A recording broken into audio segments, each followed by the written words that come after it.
খলিফাতুল মুসলিমিন ওমর সামনে ঈদ আসতেছে, সন্তানদের একটু বস্ত্র কাপড়ের জন্য টাকা নাই, ব্যবস্থা করেন। ওমরে ফারুক রাদিয়াল্লাহু আনহু বলেন, আমার তো কাছে টাকা নাই, কেমনে ব্যবস্থা করি? বিবি পরামর্শ দিছে, অগ্রিম বেতন নিয়ে আসেন 1 মাসের। কয় মাসের? 1 মাসের অগ্রিম বেতন নিয়ে আসেন। ওমর অর্থ মন্ত্রণালয়ের দায়িত্বে যে আছেন তাকে চিঠি লিখলেন, আমাকে আগামী মাসের অগ্রিম 1 মাসের বেতন দিয়া দাও। চিঠিটা যখন বাহক নিয়া অর্থ মন্ত্রণালয়ের দায়িত্ব জিম্মাদারের কাছে দিল, চিঠিটা পাইয়া চোখের পানি ছাড়লেন। সাইরা টাকা দিবে দূরের কথা, তিনি আর একটা চিঠি লিখলেন। চিঠি লেখা বলে, খলিফাতুল মুসলিমিনের কাছে চিঠি দিয়ে আসো। ওমরে ফারুক রাদিয়াল্লাহু তাআলা আনহুর কাছে যখন আবার উল্টা চিঠি আসলো, তাকায়া ওমর চোখের পানি ছেড়ে কান্না করেন।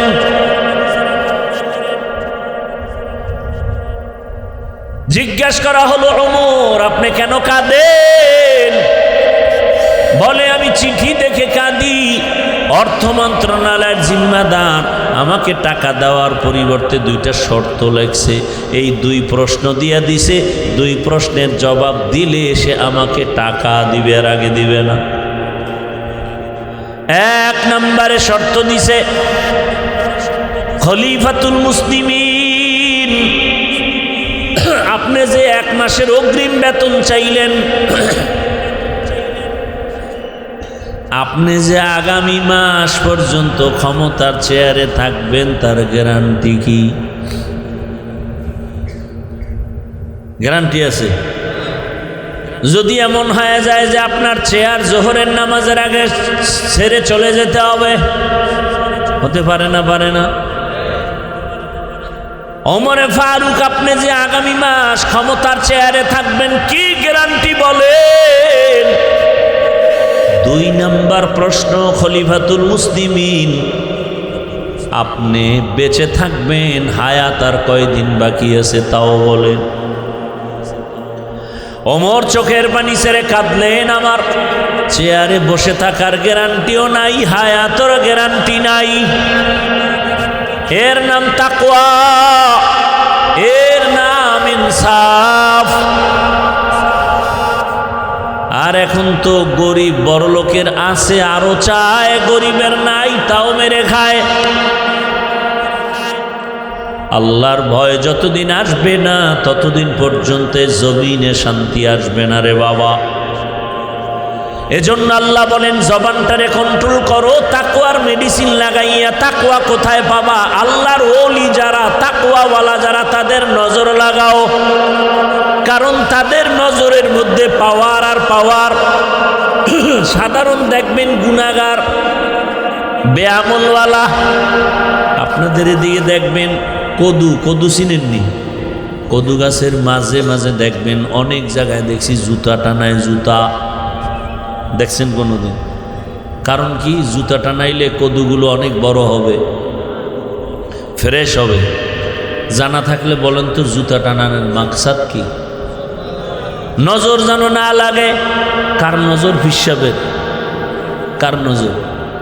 এলাকার বড় গাঞ্জাখোর, বেআমলওয়ালা, ওর নজরে কত এক। ও নারিকেল গাছের দিকে তাকায়, কায় সর্বনাশ, এত নারিকেল। পরের বছর নারিকেল নেই, নারিকেলও নেই, গাছও নেই। গাভীর মধ্যে দুধ হয় 20 কেজি, টাইনা নিয়ে যায় একদিন দিয়া কপালার দিকে, এত দুধ হয়। 1 মাস পরে দেয় 1.5 কেজিও নাই।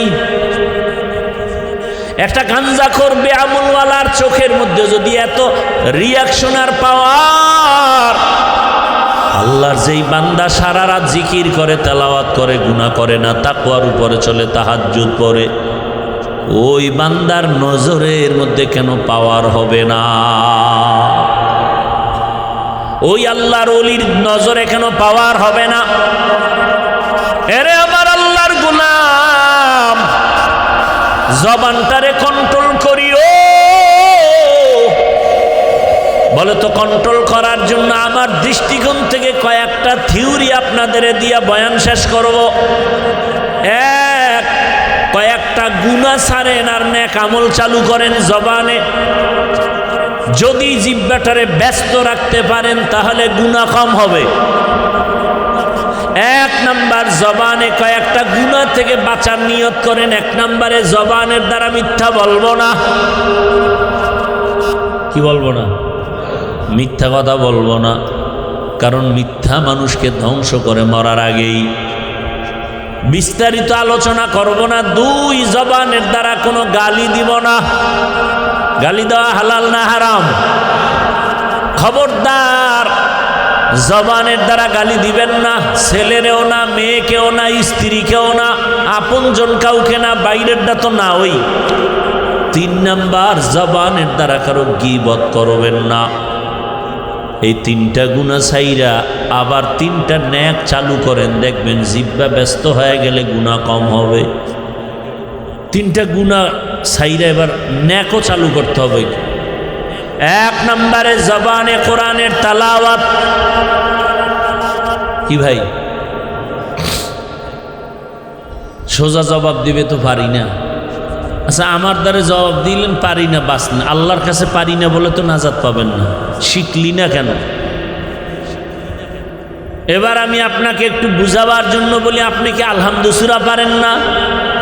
কুল হু আল্লাহ সূরা পারেন না? ইন্না আতাইনা পারেন না? তাহলে এগুলো পড়েন। দৈনিক 41 বার ইন্না আতাইনা সূরা পড়েন। আগে 11 বার দরুদ, পরে 11 বার দরুদ।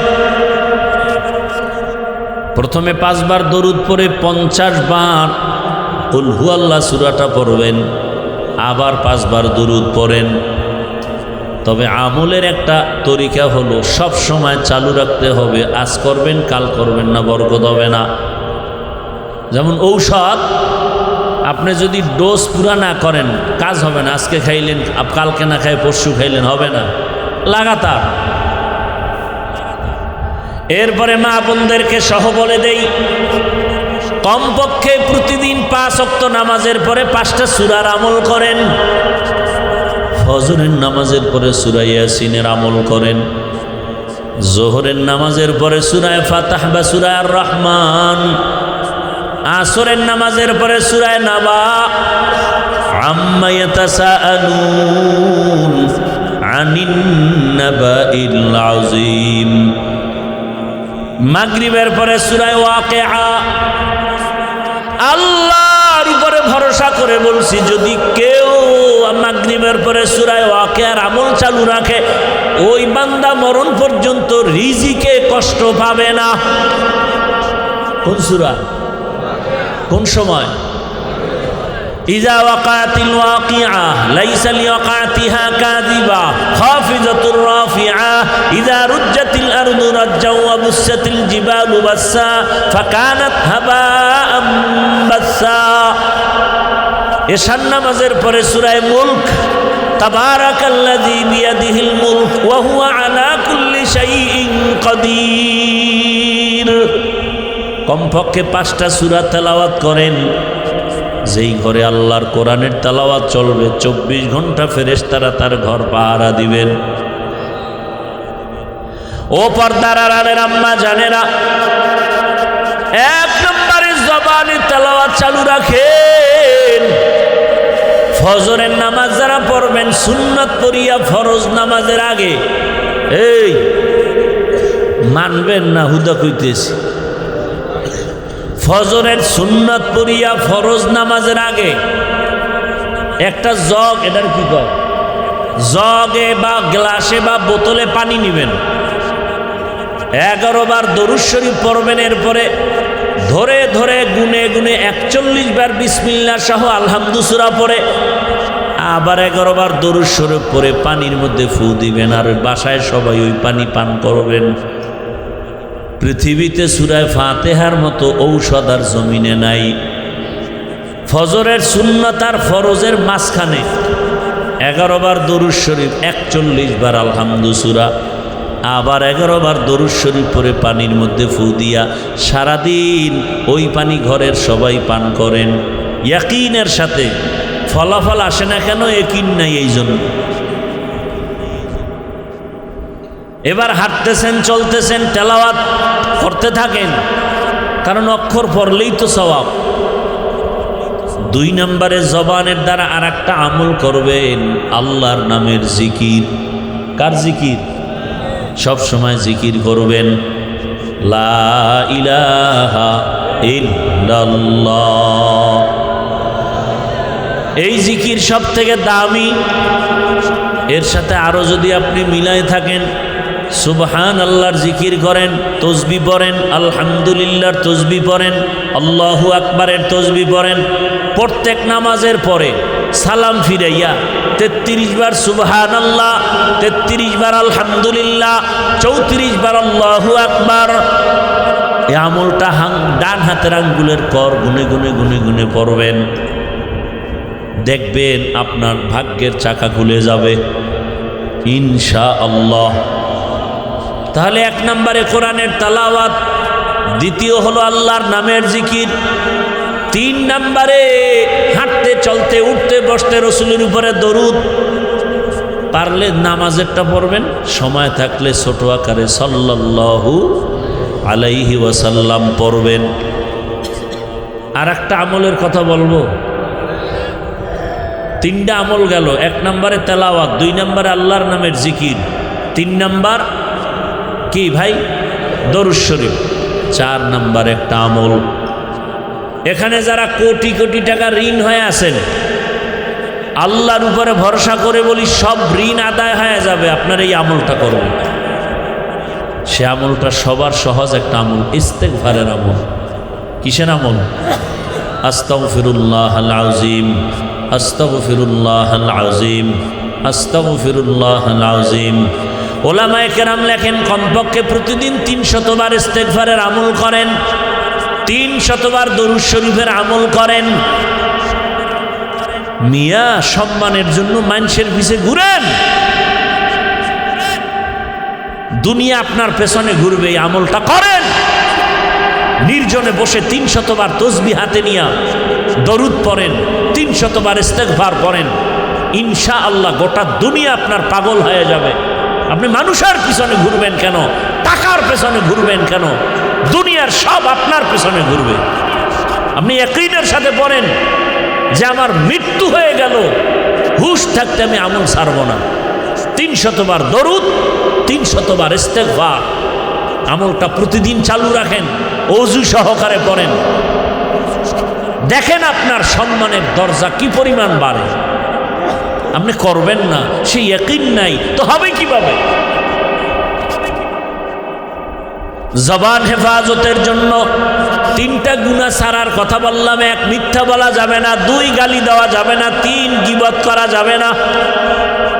উল্টা 3-4টা আমল চালু রাখবেন, গুনাহ কম হবে। 1 নম্বরে আল্লাহর কোরআনের তেলাওয়াত, 2 আল্লাহর নামের জিকির, 3 নম্বরে 300 বার দরুদের আমল, 4 নম্বর 300 বার ইস্তেগফারের আমল।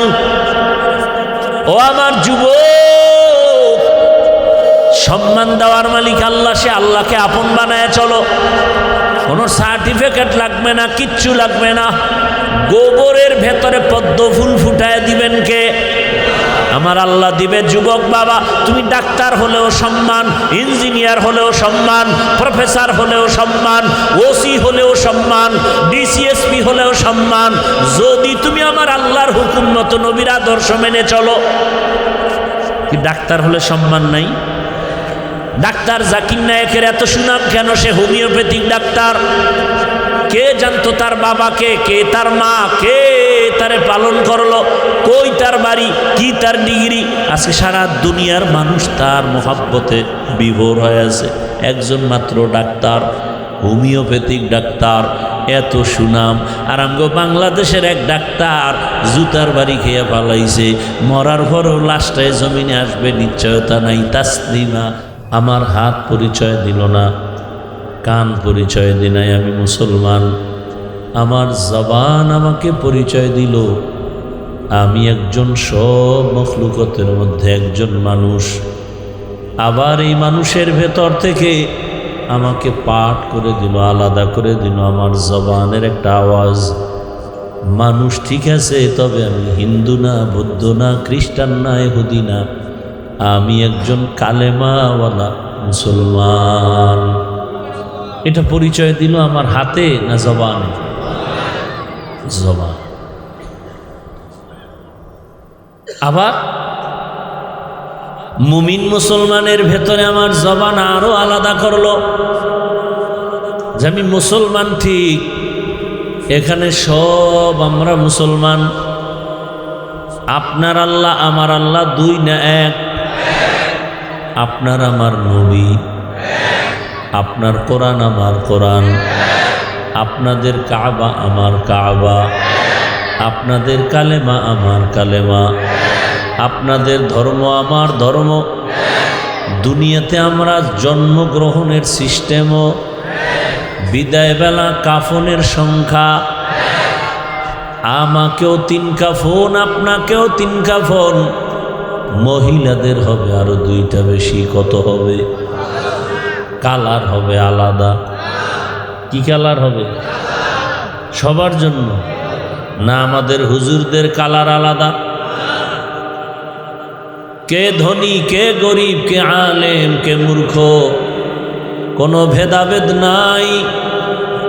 কে শিক্ষক, কে ছাত্র, কে ইমাম, কে মুক্তাদি, কে টাকাওয়ালা, কে গরিব, কে রাজা, কে প্রজা, কে বক্তা, কে শ্রোতা, কোনো ভেদাভেদ নাই। কাফনের মধ্যে ঢুকার পরে সব বাহাদুরি বন্ধ হয়ে যাবে। কাফনের উপরে লেখা থাকবে বড় হুজুরের লাশ, এমপি সাহেবের লাশ, টাকাওয়ালার লাশ। কে ধনী কে গরিব কাফনে লেখা নাই। কাফন পরার পরে সব বাহাদুর বন্ধ হয়ে যাবে। আমি এত সম্মানের মানুষ, একটা কাফন আমাকে কেউ বাড়াইয়াও দিবে না। রাস্তায় রিক্সা চালায় গরিব, সেও যদি মরে যায় তাকে একটা কাফন কেউ কমাইয়াও দিবে না। আমাকেও 3 কাফন, গরিবেরও 3টা কাফন হবে। আমার কাফনের কালারটা ভিআইপি হবে, সব সমান। জানাজার সিস্টেমও কি এক? কবরে যে রাখবে কবরের সাইজও কিন্তু না, এলাকার কবর একটু বড়, কবরের সাইজও এক। কবরে রাখিয়া সবাই যখন চলে যাবে কবরের প্রশ্ন হবে কয়টা? কয়টা? তাও কি না আমারটা আলাদা?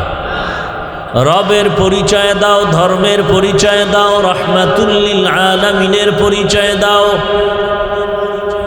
তুমি কোন নেতা, কোন ছাতা, তুমি কয় টাকার মালিক, কোন দল করো, তুমি কতটুকু লেখাপড়া করেছো, এই মাস্তানি চলবে না।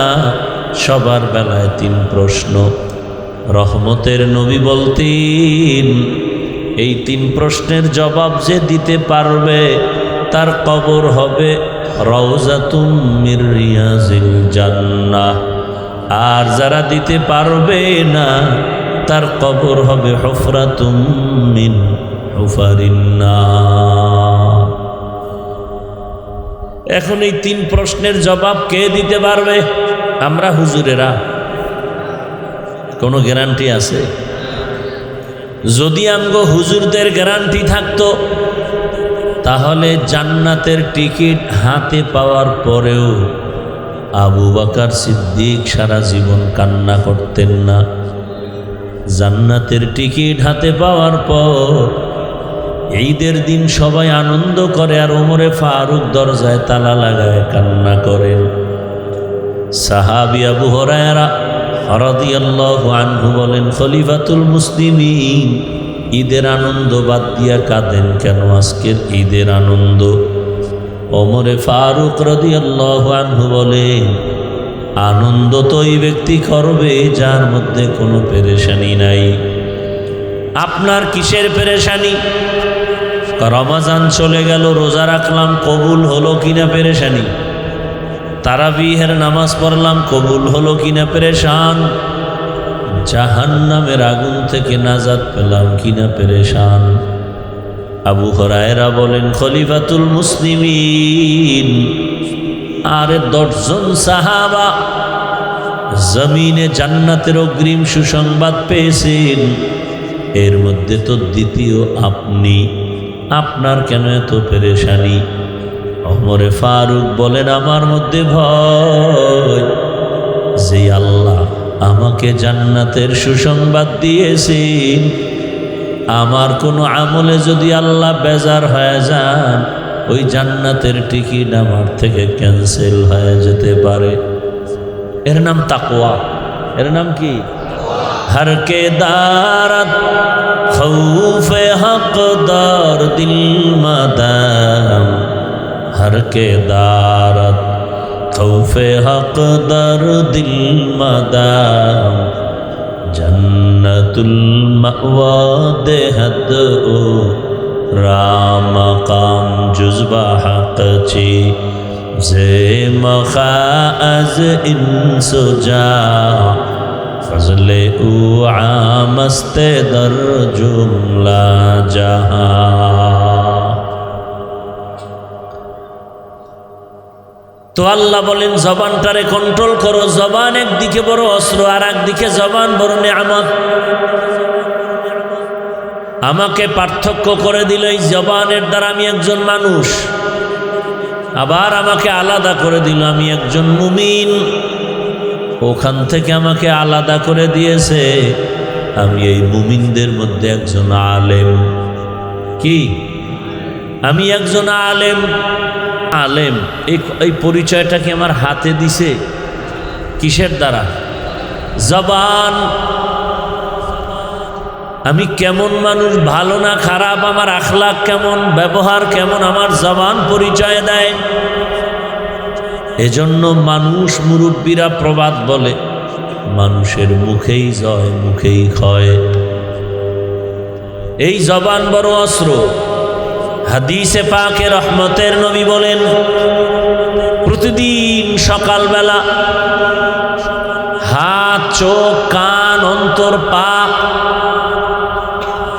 জবানের অত্যাচার থেকে পানাহ চায়। চোখ বলে, আল্লাহ জবানের অত্যাচার থেকে আমাকে পানাহ দাও। হাত বলে, জবানের অত্যাচার থেকে আমাকে পানাহ দাও। জবানের অত্যাচার কি বলে? জবান আগে অন্যায় করে, এরপরে আঘাতটাই সে চোখে লাগে।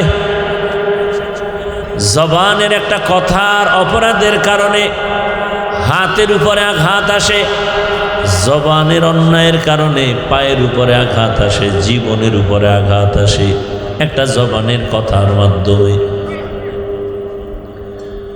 জবানের একটা কথায় আমাকে মুমিন বানায় দিল, আবার এই জবানের একটা কথা মানুষ বেঈমান হয়ে যায়।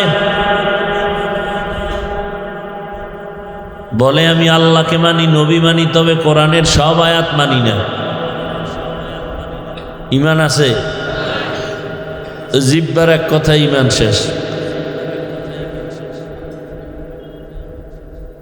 জবানের একটা কথার দ্বারা পরিচয় হয়ে গেল আমি মানুষ।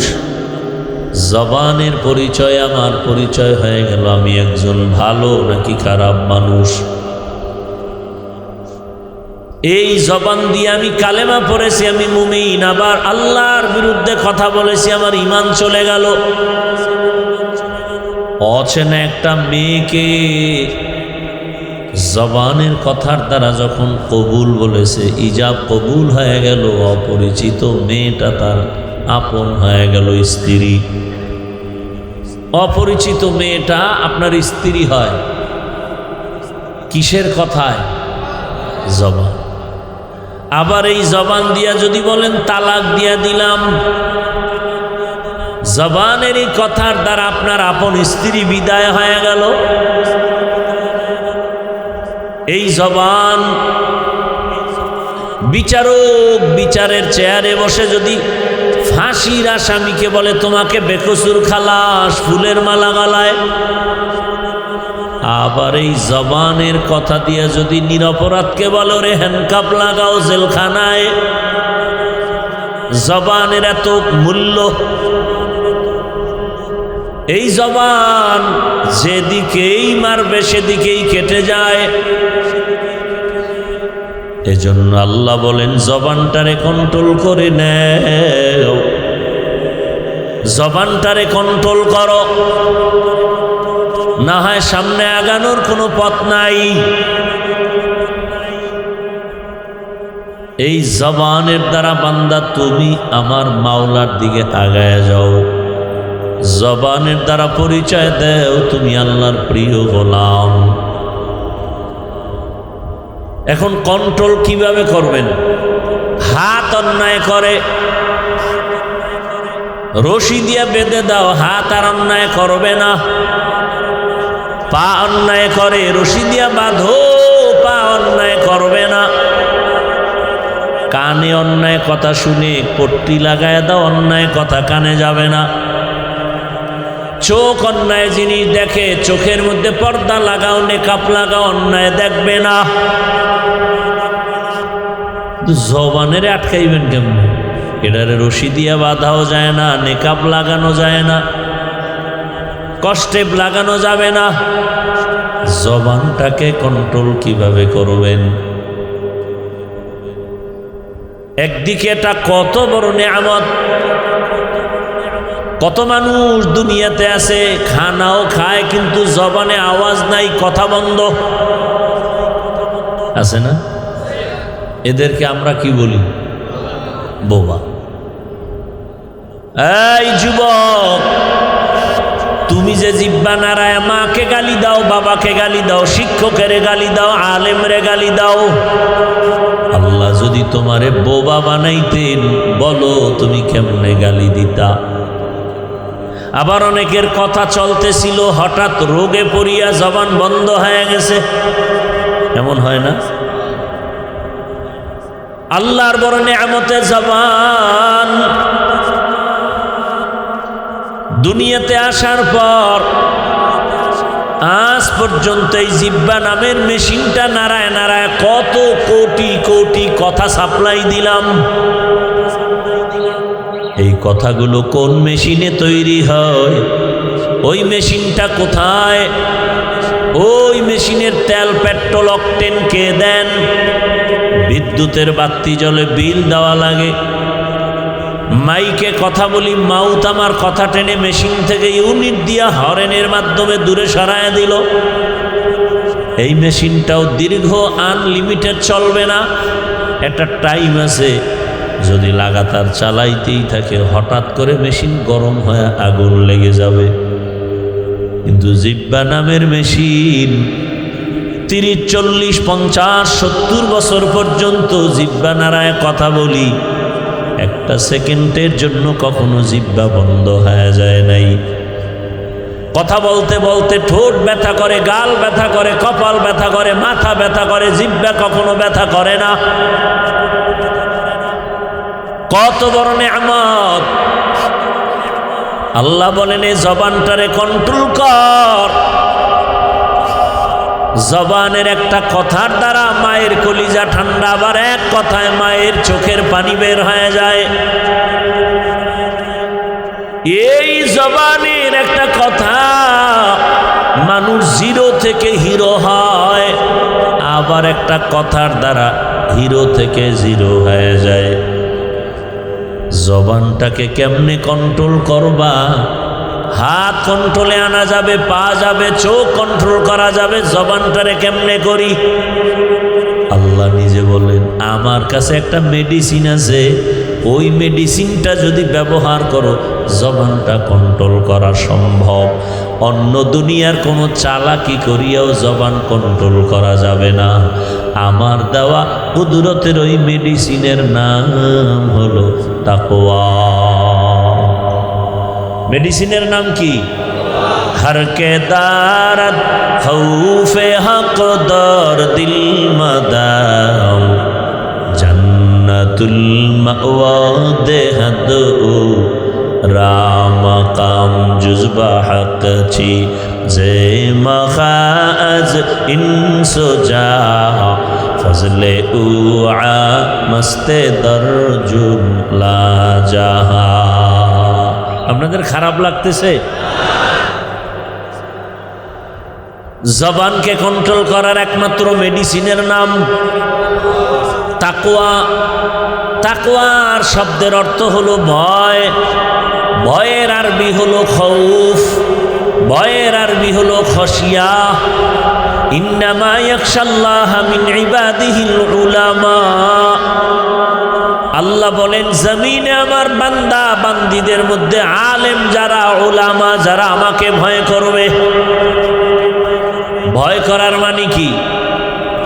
ওয়া আম্মা মান খাফা মাকাম রাব্বিহি ওয়া নাহান নাফসা আনিল হাওয়া ফাইন্নাল জান্নাতা হিয়াল মাওয়া। খাউফুন মানিও ভয়, খাশিয়াতুন মানিও ভয়, তাকওয়া মানিও ভয়। এখন আমি যদি আপনাদের প্রশ্ন করি, আপনারা এখানে কারা কারা আল্লাহকে ভয় করেন? যদি প্রশ্ন করি, সবাই হাত উঠাবে নাকি উঠাবে না? সবাই হাত উঠাবে। কিছু চালাক পারলে পা উঠায় দিবে, বলবে আমরা 4 হাত পায়ে আল্লাহরে ভয় করি। আরো যারা চালাক তারা বলবে হুজুরদের থেকে আমরা আরো বেশি ভয় করি। অত সেখানে বহু আশেক আছে, নামাজ নাই, রোজা নাই, তেলাওয়াত নাই, বয়ানে আসছে ঠিক, তবে আজ ফজর পড়ে নাই, জোহর আসর মাগরিব এশাও পড়ে নাই। এমন আশেক নাই? সেও বলে আমি আল্লাহকে ভয় করি, আর আমি 5 ওয়াক্ত নামাজ ঠিক রাখিয়াও বলি আল্লাহকে ভয় করি। আপনি দাড়ি না রেখে বলেন আল্লাহকে ভয় করি, আর আমি দাড়ি রেখে বলি আল্লাহকে ভয় করি। আপনি পর্দা লঙ্ঘন করে বলেন আল্লাহকে ভয় করি, আর আমি পর্দা রক্ষা করে বলি আল্লাহকে ভয় করি। আপনি হালাল না খেয়ে বলেন, হারাম খেয়ে বলেন আল্লাহকে ভয় করি, আর আমি হারাম থেকে দূরে থেকে হালাল খেয়ে বলি আল্লাহকে ভয় করি। বলেন 2 ভয় কি সমান? মূলত আপনি ভয় করেন না।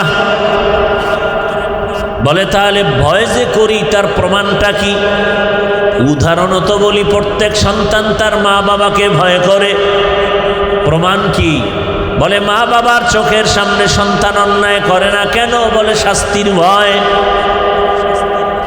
ছাত্র শিক্ষকের ভয় করে, বলে প্রমাণ, বলে শিক্ষকের সামনে ছাত্র অন্যায় করে না কেন? শাস্তির ভয়। আল্লাহর জাতির কসম,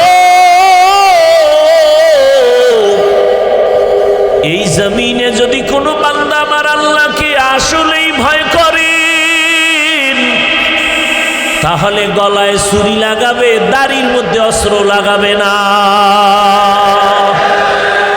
তুকু যাও সুন্নতে আহমদ কুজা বা মোহাম্মদ কৈবুয়াদ নিসবতরা মান আহাব্বা সুন্নতি কৌলে রসুল মজদায়ে কানা মাই হাম কুন কবুল। ভাইরা আমার, জবান কন্ট্রোল করার জন্য যে মেডিসিন তার নাম তাকওয়া। তাকওয়ার মূল কথা বেশি বেশি নামাজ পড়ো কয় না, বেশি বেশি জিকির করো এর নাম তাকওয়া বলে না, বেশি বেশি তেলাওয়াত করার নাম তাকওয়া না।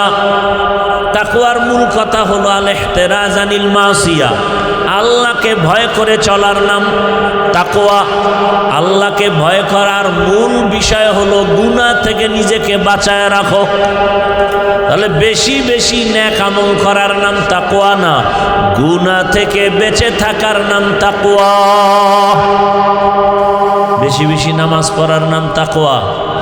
আমাদের সমাজে বহু নামাজি আছে, তাহাজ্জুদও পড়ি, ইশরাক আউয়াবিনও পড়ে, আবার হারাম পথেও চলে, মিথ্যাও বলে, গালিও দেয়, গীবত করে, সুদের টাকায় ব্যবসাও করে। আছে না নেই? এজন্য আমি মাঝে মাঝে বলি, ও পীর সাহেবের মুরিদ বাবা, ও তাবলিগওয়ালা বাবা, ও হাজি সাহেব, তোমার ইমানের পার্সেন্ট কত? বলে মাইয়া পোলা বিবাহ দেওয়ার সময় টের পাওয়া যায় কার ইমানের হালাত কেমন। আল্লাহ হেদায়াত দান করুন। আল্লাহকে ভয় করার নাম গুনাহ থেকে নিজেকে বাঁচায় রাখো। এই জন্য আমি এভাবে বলি, ও যুবক, তিনটা কথা জীবনের আপন বানায় নাও। জীবনে নেক আমল করতে পারি বা না পারি, গুনাহ করব না। জীবনে কারো উপকার করতে পারি বা না পারি, কারো ক্ষতি করব না। জীবনে কারো প্রশংসা করতে পারি বা না পারি, কারো বদনাম করব না। এর নাম তাকওয়া। নেক আমল করতে পারি বা না পারি, গুনাহ করা যাবে। কারো উপকার করতে পারি বা না পারি, ক্ষতি করা। নবী বলেন, খায়রুন নাস মান ইয়ানফাউন নাস। জমিনের মধ্যে সব থেকে ভালো মানুষ ওই ব্যক্তি যার দ্বারা মানুষের উপকার হয়, ক্ষতি হয় না। হাতের দ্বারাও ক্ষতি হবে না, চোখের দ্বারাও ক্ষতি হবে না, জবানের কথার দ্বারাও ক্ষতি হবে না। আর আল্লাহর ভয় যখন অন্তরে আসবে, ওই মানুষটার দ্বারা গুনাহ কন্ট্রোল করা সম্ভব হবে। আজকে এত বয়ান চলে, আরে বয়ান এক একটা স্টেজে 5 জন 10 জন বক্তার বয়ান, 1 ঘন্টা 1.5-2 ঘন্টা করে বয়ান, তাবলীগওয়ালাদের বয়ান, জুমার মসজিদে খতিব সাহেবদের বয়ান, পীর মাশায়েখের বয়ান। এরপরে আগের দিনের থেকে আরো আপডেট হয়ে গেছে মোবাইলের ভেতরে বয়ান। এত বয়ানের পরেও কেন মসজিদে ফজরে মুসল্লি নাই? জুমার দিন জায়গা নাই, মসজিদ কমিটি কয় বাড়াও, মসজিদ বড় করতে হবে, ছাদ বাড়াও, ছাদ দিতে হবে। এই জুমার টাইমে জায়গা নাই, রাস্তাঘাট সব ফুলফিল। এরা কোথার থেকে আসছে? এরা ফজরে কইছিল, এরা তো এলাকার না, এরা সব মায়ানমার থেকে আসছে। বুঝলাম কেমনে? বলে জুমার পরে নাই, সব আবার হেনে গেছি, আসরে নাই। এই লোকগুলো কি ফজরে বাসায় ছিল না?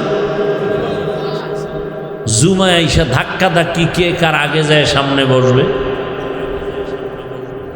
5 ওয়াক্ত নামাজিরা জায়গা পায় না, বেনামাজি সামনের জায়গা দখল করে বসছে। আছে না নাই? আর কিছু ভিআইপি সুদখোর ঘুষখোর আছে, এগুলোর জন্য রেজিস্ট্রি করা থাকে জায়গা, যে এরা যত লাস্টে আসবে এগুলোর জন্য ইমামের বরাবর থাকবে জায়গা। মানুষ সব জায়গা দিবে, ধাক্কায়া ভিতরে চলে যাবে। আছে না নাই? বিষয় কি? বলে আমরা তো মসজিদের বড় দায়িত্বশীল, মসজিদে কথা বলা নিষেধ, দুনিয়াবি। কমিটির লোকেরা কথা বলে, চিন্তা করে আমগো বাধা দেওয়ার ক্ষমতাতে জমিনে কোনো মায়ের সন্তানের নাই। ইমাম সাহেবের বয়ান শুনে কত মানুষ নামাজি হয়ে গেছে। কমিটির লোক নামাজ ঠিক মতো পড়ে না কেন? এরা তো আর ইমামের বয়ান ঠিক মতো শুনে না। শুনে ইমাম বয়ান করে, এরা কানে মুখে কথা বলে, গল্প করে, আসেও তো শেষে, বয়ানও শুনতে আসে না। আসে এমন টাইমে যে খুতবা দিবে ভাব। আচ্ছা, বয়ান শুনতে আসে না কেন? কয় এই আমগো খতিব সাহেবের বয়ান আগুন, কঠিন বয়ান করে, এগুলো কলিজা গরম হয়ে যায় বয়ান শুনে, সহ্য করা যায় না। আমাদের তাকওয়া অন্তরে এতটা দুর্বল, তো এত বয়ানের পরেও আমাদের আমলের খাতা শূন্য কেন? কিয়ামত পর্যন্ত বয়ান চলবে, উম্মতের পরিবর্তন হবে না যতক্ষণ পর্যন্ত আল্লাহর ভয় অন্তরে আসবে না। আর আল্লাহর ভয় অন্তরে ততক্ষণ আসবে না যতক্ষণ পর্যন্ত মুমিন একজন আল্লাহ ওয়ালার নেক নজর নিবে না। قال رسول الله صلى الله عليه وآله وسلم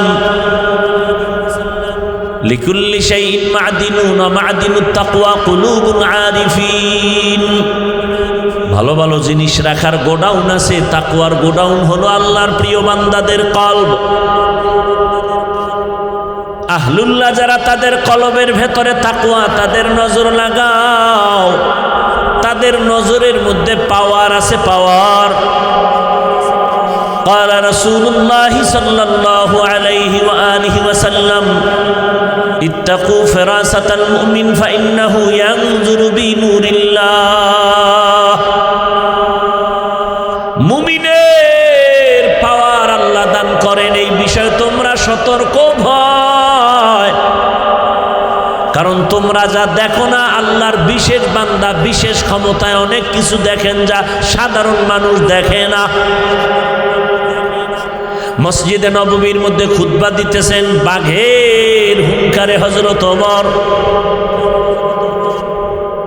হঠাৎ খুতবার মাঝখানে একটা অপ্রাসঙ্গিক আওয়াজ দিলেন, ইয়া সারিয়াতাল জাবাল, ইয়া সারিয়াতাল জাবাল, ইয়া সারিয়াতাল জাবাল। ওই সারিয়া, পাহাড় পাহাড় পাহাড়। ওমর আওয়াজ দিছেন খুতবার মাঝে, অপ্রাসঙ্গিক আওয়াজ। মদিনায় বসে সারিয়াকে বলছেন, এই সারিয়া, পাহাড়। সারিয়া কই? বলে মদিনা থেকে 2000 কিলোমিটার দূরে ইরানে ইসলামের পক্ষে যুদ্ধ করে। সারিয়াকে জিজ্ঞাসা করা হলো, ওমরের আওয়াজটা শুনছিলানি? বলে কাছে বসে যেভাবে শোনা যায় তেমনই শুনেছি। খাকো বাদো আবো আতিশ বন্দা বামানে তু মুর্দা বাহক জিন্দা। আল্লাহওয়ালাদের নজরের মধ্যে পাওয়ার আছে, আল্লাহওয়ালাদের কলবের মধ্যে পাওয়ার। হাদিসের ভাষায় পাওয়ারকে বলে ফেরাসাত, কোরআনের ভাষায় পাওয়ারকে বলে ফুরকান। ইয়া আইয়ুহাল্লাযীনা আমানু ইন তাত্তাকুল্লাহ ইয়াজআল লাকুম ফুরকানা। মুমিনের মধ্যে যারা তাকওয়ার উপরে প্রচেষ্টা চালাবেন, আল্লাহ তাদের স্পেশাল একটা পাওয়ার দান করেন। পাওয়ারের নাম ফুরকান। পাওয়ারের নাম কি? মা মানাল ফুরকান হুয়া নূরুম মিন ইলাহি। ফুরকান কি? বলে আল্লাহর থেকে দেওয়া একটা নূরের আলো। বলে সেটা দিয়া কি করে? বলে মা ফুররিকা বিহি বাইনাল হাক্কি ওয়াল বাতিল। আল্লাহর দেওয়া নূরের আলো দিয়া বান্দা নির্ণয় করে কোনটা হক কোনটা বাতিল। অন্ধকারের মধ্যে, বেদাতীদের মধ্যেও, শিরিকের মধ্যেও বান্দা ঈমানের আলো নিয়া, হকের ঝান্ডা নিয়ে দাঁড়ায় থাকে। সব ডানে বামে উল্টা পাল্টা করবে, কিন্তু ফুরকানের পাওয়ারওয়ালারা উল্টা পাল্টা করবে না। ক্বালা রাসূলুল্লাহ সাল্লাল্লাহু আলাইহি ওয়া আলিহি ওয়াসাল্লাম লাম তাজতামিআ উম্মতি আলা দালালাতি আবাদা। সব উম্মত গোমরা যদি হয়, পথভ্রষ্ট যদি হয়, ফুরকান নামের পাওয়ারওয়ালারা হকের ঝান্ডা নিয়ে থাকবে। দুনিয়ার সব একদিকে যাবে, ওই হকপন্থীরা ডান বামে যাবে না।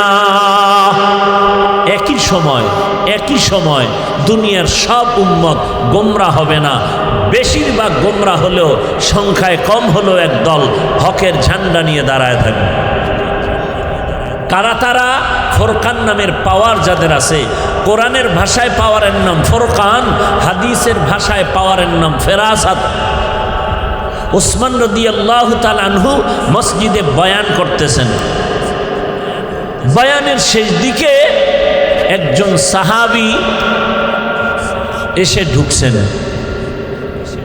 বসছেন, বয়ান শুনতেছেন। উসমান রাদিয়াল্লাহু আনহু নজর দিছেন ঠিক, কিন্তু অন্যদিকে তাকায় বয়ান করতে গিয়ে এক পর্যায়ে বলেন, এই আমাদের এই মজলিসের মধ্যে এমন একজন ব্যক্তি আছে যার চোখের মধ্যে জেনার আসর লাগানো। কিসের আসর? জেনার আসর দেখা যায় চোখের মধ্যে।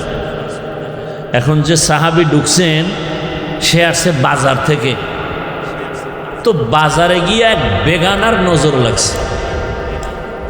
এখন সাহাবি আশ্চর্য হয়ে গেল, বাজারে এক বেগানার চোখে চোখে আমার চোখ পড়েছে, সেই খবর ওসমান জানলো কিভাবে? ওসমান তো বয়ান করতেছেন রাদিয়াল্লাহু আনহু। আপনাদের সমস্যা হয়? আমি কিন্তু এলোমেলো বয়ান করতে পারিনি, অভ্যাস নেই। আপনারা যদি শুনতে না চান, আমার কোনো দায়বদ্ধতা নেই যে আপনাকে ধাক্কায় বয়ান শোনাতে হবে, কারণ এটা এমন এক অবস্থা, আল্লাহ যাকে কবুল না করবেন তার কপালে এগুলো ঢুকবে না। এজন্য তো আমি বলি, এ সমস্ত ময়দানে এই যে মাটির মধ্যে বসা, খাওয়ানোর চিন্তা নাই, ঘুমের চিন্তা নাই, হ্যাঁ, আসছে নিজের টাকা দিয়া পায়ে হেঁটে বসার ভিআইপি কোনো ব্যবস্থা নাই, মাটির উপরে বসা, কেউ দাঁড়ানো, এতগুলো মানুষকে নিয়ন্ত্রণ করার জন্য কোনো পুলিশ বলেন না কেন, র্যাব আছে, প্রশাসন আছে। দুনিয়ার কোনো মাস্তান টাকাওয়ালা যদি এতগুলো মানুষ এখানে বসাইতে চাইতো, এক নাম্বার কথায় জান্নাতিকেও আসতো না গাঞ্জাখোর ছাড়া। নাম্বার দুই, এতগুলো মানুষ এখানে জমা করার জন্য ওই টাকাওয়ালার ফ্রি গাড়ি দেওয়া লাগতো। আপনাদের কেউ ফ্রি গাড়ি দিছে? দেয় নাই। নাম্বার তিন, এখানে আসার পরে ভিআইপি বসার ব্যবস্থা করত। আপনাদের বসার ব্যবস্থা ভিআইপি? পৃথিবীতে এর থেকে থার্ড ক্লাসের বিছানা হতে পারে না। চার নাম্বার, এখানে আসার পরে ফাঁকে ফাঁকে নাস্তা দিতে হতো, না হয় চেয়ারের বাড়ি। কি এই সিস্টেম দেখেন নাই? মিটিংয়ে বসছে, একটা সবাই বসছে, নাস্তা চলতেছে, প্যাকেট একটা কম পাইছে, বাইরে বাইরে শুরু হয়ে গেছে, চেয়ার উঠতেছে বাতাসে। আবার ওই দলের কিছু কুলাঙ্গারেরা ভিডিও করে জাতিকে জানাইতেছে যে দেখো আমরা কত বড় বেয়াদব। আছে না নাই? কেমন কুলাঙ্গা! নিজের দলের কিছু উল্টাপাল্টা হলে এটা আবার প্রকাশ করে ভিডিও করে যারা দেখায়, ওগো 24 ঘন্টা ফিডে তো দল থেকে বহিষ্কার করা উচিত। ওরা তো কুলাঙ্গার, দলের কলঙ্ক। কয় ফিডামুখী, আমিও তো এই আকামের মধ্যে একজন। কারে ফিডে? নষ্ট কোথাকার। এরপরে এই মানুষগুলোকে নিয়ন্ত্রণের জন্য কত পুলিশ, কত র্যাব, কত কিছু লাগে। শেষ পর্যন্ত ভয় থাকলে কুত্তা এনে হাজির করে। কারণ মানুষ বেঈমানি করতে পারে, কুকুর বেঈমানি করে না। বডিগার্ড বডির উপরে গুলি মারে, আর কুকুর না খাইয়া সারা রাত মালিকের বাড়ি পাহারা দেয়। কিন্তু দেখেন তো এই মজলিসটা, কোনো প্রশাসন নাই, পাহারাদার নাই, চুপচাপ সবাই বসে আছে। কোনো আওয়াজও এই মুহূর্তে কেউ টেলিফোন করলেও ধরবে না, কেটে দিবে। কথা ঠিক না? যতবার টেলিফোন করবে বারবার কল কেটে দিবে। 3-4 বার দেওয়ার পরে হঠাৎ ধরতেও পারে। আর সেই কলটা যদি বাসার থেকে আসে তো আজকে রাত্রে তার খবর আছে।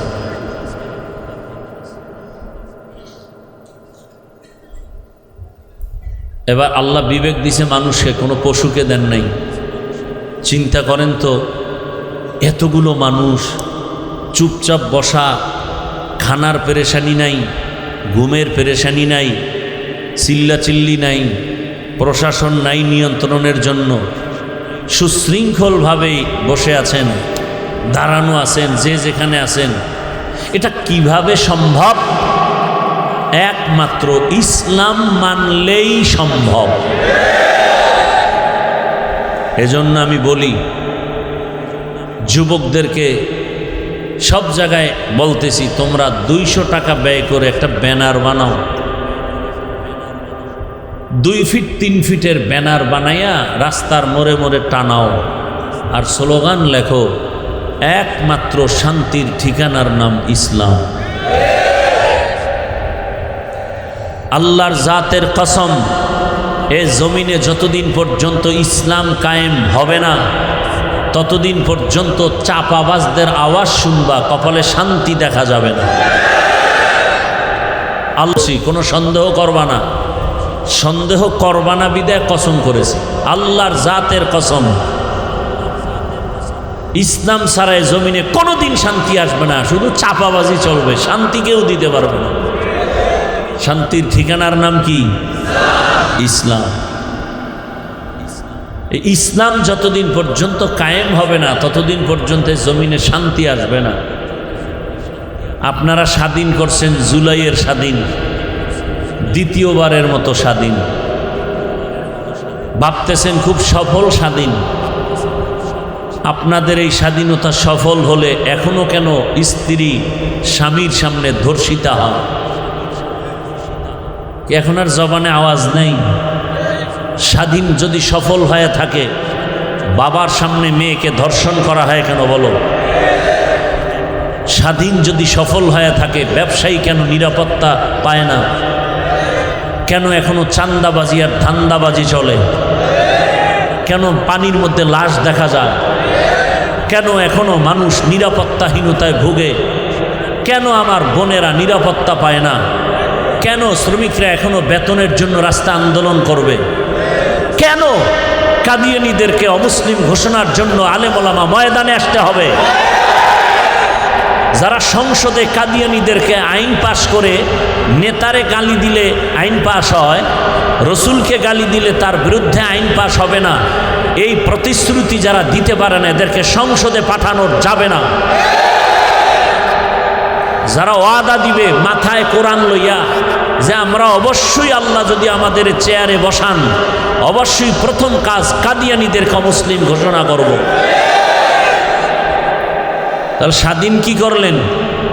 স্বাধীনের পরে ওখানে আন্দোলন চলে, শিক্ষকরা আন্দোলন করে, গানের শিক্ষক দেওয়া হবে, হুজুরের আন্দোলন করার পরে থামছে। এখনো আন্দোলন হবে কেন? বোঝা গেল স্বাধীন সফল হয়নি। এজন্য আর একবার স্বাধীন করতে হবে, প্রস্তুতি নিতে থাকো, এবং সেই স্বাধীন হবে চূড়ান্ত সফলতার স্বাধীন, আর সে স্বাধীন হবে একমাত্র ইসলামের স্বাধীন। অপেক্ষায় থাকো। আজকে কপাল আমাদের খারাপ। সাধারণ মানুষ কি বলে জানেন? গ্রাম এলাকার খেটে খাওয়া মানুষ বলে, হুজুর দুনিয়ায় সব কিছু দেখা শেষ, এবার আপনারা এক হয়ে আসেন, আপনাদেরই দেখতে চাই। কিন্তু আমাদের কপালে বদনজর লাগছে, হুজুরেরা এক হতে পারবে না। হুজুরেরা এক না হওয়ার উপরে ঐক্যমত হয়েছে যে এক হওয়া যাবে না, আর এর পিছনে বহু টাকা বিলানো হচ্ছে। বেঈমান ইসলামের দুশ্মনেরা চাইতেছে হুজুরেরা যেন এক না হয়। কেন? আজ যদি আমার দেশের শীর্ষ উলামায়ে কেরাম হাতে হাত রেখে ময়দানে একসাথে আসেন, আগামী মাস থেকে দেশ চালাবে উলামায়ে কেরাম। উলামায়ে কেরাম এক ময়দানে আসলে কোনো মায়ের সন্তানের ক্ষমতা হবে না আলেমদের চোখের দিয়ে তাকিয়ে কথা বলবে। এজন্য সব বেঈমান নাস্তিক মুনাফিকেরা এক হয়ে গেছে। আলেমরে একসাথে করা যাবে না, তাতে পিছনে কোটি টাকা ঢালা লাগলে ঢালার ব্যবস্থা করো। হুজুরেরা যেন এক হতে না পারে। আমাদের কপাল খারাপ, আর আপনারাও এখানে বসে তাল দেন। কেউ আমারে ভালোবাসতে গিয়ে আরশে আজিম উঠান, আর আমার বিপক্ষে আপনার মনের উল্টা হলে তারে জাহান্নামের তলদেশে নিয়ে যান ফেসবুকের দ্বারা। আপনিও কি আকাম কম করেননি যে আলেমরা এক না হওয়ার পেছনে আপনারও তো বহু আকাম চলে? আপনার মতোই বেয়াদবি করার দুঃসাহস আপনাকে কে দিয়েছে? আলেমের বিরুদ্ধে লেখা কে দিয়েছে আপনাকে? আর লেখার দ্বারা ক্ষতি আপনার হচ্ছে, আলেমের কি হচ্ছে? আল্লাহ উলামায়ে কেরামদেরকে এক হওয়ার তৌফিক দান করে। যদি এক না হয় এখনো সুযোগ আছে, যদি না হয় তো কপালে বহু ফিডে আছে, রেডি থাকেন। আল্লাহ হেদায়াত দান করুন। দুনিয়ার রাষ্ট্রীয়ভাবে কত রাষ্ট্র কাদিয়ানীদেরকে অমুসলিম ঘোষণা করলো, আর আমার দেশটার মধ্যে এত মাওলানা, এত মুফতি, এত মাদ্রাসা, এত মসজিদ, এত তাবলিগ, এত পীর মাশায়েখ, এত মুসলমান, এই দাবিটা আদায় করা যাচ্ছে না। শুধু নেফাকি অন্তরওয়ালাদের কারণে। আল্লাহ হেদায়াত দান করুন। রাগ করতেছেন না? এটা কি রাজনীতির প্যান্ডেল? তো রাজনীতির নেতারা কেন বক্তব্য দেয়? ও, আপনার বেলায় কুরু কুরু, আমরা করলে মাকরু। হ্যাঁ, আমরা কোরআনের আইনে রাষ্ট্রের কথা বলবো। 20টা বছর মাদ্রাসায় ডাউলের পানি আটার রুটি খাইয়া জীবন শেষ করে পড়লাম কোরআন হাদিস, দিন রাত অল টাইম কোরআন হাদিস, কোরআন হাদিস, কোরআন হাদিস। কয়টা আয়াত আছে, কয়টা জের আছে, কয়টা জবর আছে, কয়টা নক্তা আছে, কয়টা অক্ষর আছে, কয়টা শব্দ আছে, কয়টা বাক্য আছে, নামাজের আয়াত আছে কয়টা, রোজার আয়াত আছে কয়টা, বিধানের আয়াত আছে কতগুলো, কোন আয়াতের দ্বারা কি ফতোয়া আসছে, কি মাসআলা আসছে, পড়তে পড়তে পড়তে পড়তে পড়তে জীবন শেষ। আর সুদখোরের মতো বেয়াদবা ইসা যদি বলে বয়ানটা এমন করেন, ওর কানের পর্দাটা গরম করে দেওয়া উচিত। সমস্যাটা কোথায়? শিয়ালের হাতে মুরগি আমানত। কার কাছে? শিয়ালের কাছে মুরগি রাখলে কয়দিন আমানত থাকবে? 3 দিন। হ্যাঁ, শিয়ালের হাতে মুরগি রাখলে যা হয়, মাদ্রাসা মসজিদ আর ধর্মের চাবি সুদখোর, ঘুষখোর, ধর্ষক আর খুনিদের হাতে দিলে তাই হবে। আল্লাহ হেদায়াত দান করুন। এই কথাগুলো যদি আগামী জুমায় কোনো ইমাম সাহেব মসজিদে বলে, কমিটি বলবে 1 মাসের ছুটি। বাড়ি যাইতে না শুনবে পরের জুমা আর এক হুজুর পড়াইতেছে। সমস্যা কোথায়? শিয়ালের হাতে মুরগি। সমস্যা কোথায়? শিয়ালের হাতে মুরগি। এজন্য বলি, এই মুসলমান বাবারা, দোষ কি সব অন্যদের না আমাদেরও আছে? এই যে অপেক্ষায় আছে, গুনতেছে নির্বাচনটা কবে আসবে, আগের রাত্রে হাদিয়া খাইব পায়খানার নামে।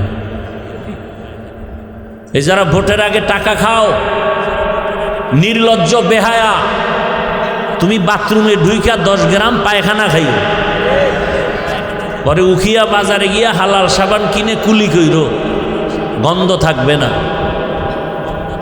আর এই হারাম খায়া যারা মরবে, জাহান্নামের আগুন ছাড়া কপাল ঠান্ডা হবে না।